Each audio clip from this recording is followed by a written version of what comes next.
कांग्रेस वाले बच्चों की टॉफी पर भी 21% टैक्स लेते थे। भाजपा सरकार में, एनडीए सरकार में हमारा जोर इस बात का है कि बचत कैसे ज्यादा से ज्यादा हो, परिवारों का खर्चा कम कैसे हो, और इसलिए अब जीएसटी में इतनी ज्यादा कटौती कर दी गई है। ये कहना है प्रधानमंत्री नरेंद्र मोदी का। उन्होंने कहा कि हमने आजादी के बाद का अब तक का सबसे बड़ा फैसला लिया है।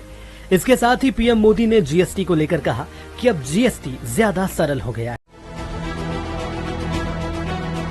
पीएम मोदी ने 15 अगस्त की स्पीच में जिस दिवाली गिफ्ट का वादा किया था, उसे जीएसटी काउंसिल की मंजूरी मिल गई है। अब से जीएसटी के सिर्फ 2 स्लैब होंगे, 5% और 18%। हालांकि शौक और लग्जरी के लिए 40% का एक अन्य स्लैब रहेगा।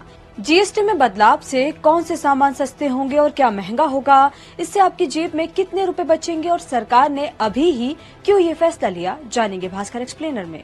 3 सितंबर को जीएसटी काउंसिल की 56वीं मीटिंग में वित्त मंत्री निर्मला सीतारमण ने जीएसटी के 4 स्लैब 5 छेना और paneer, all the Indian breads will see nil rate.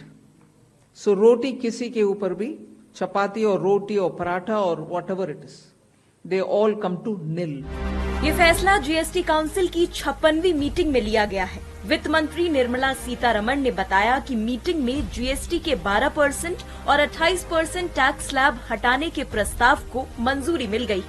आइए जानते हैं किन सामानों पर 5% और 18% जीएसटी लगेगी। दूध, pizza bread, chapati, roti, paratha.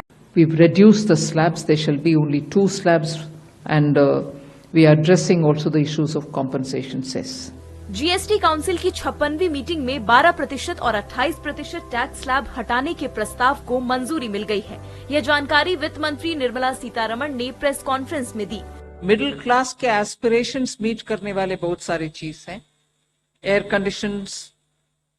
Conditioning machines, TVs which are over 32 inches. पूरा वीडियो देखने के लिए डाउनलोड करें Dainik Bhaskar app. GST council की 56वीं मीटिंग आज से नई दिल्ली में शुरू होगी। इस मीटिंग में वित्त मंत्री निर्मला सीतारमण की अध्यक्षता में जीएसटी दरों के प्रस्तावों और सुधारों पर चर्चा होगी। केंद्र सरकार जीएसटी के मौजूदा स्ट्रक्चर को सरल बनाने के लिए 2 स्लैब 5% और 18% लागू करने का प्रस्ताव ला रही है। नई टैक्स दरें 22 सितंबर से लागू हो सकती हैं। केंद्र सरकार जीएसटी की नई दरें 22 सितंबर से लागू कर सकती है, जिसके चलते फेस्टिव सीजन में कई सेक्टरों में डिमांड और सेल्स में बढ़ावा मिल सकता है। नई जीएसटी दरों से कंज्यूमर गुड्स की कीमतों में कमी आ सकती है। पीएम ने स्वतंत्रता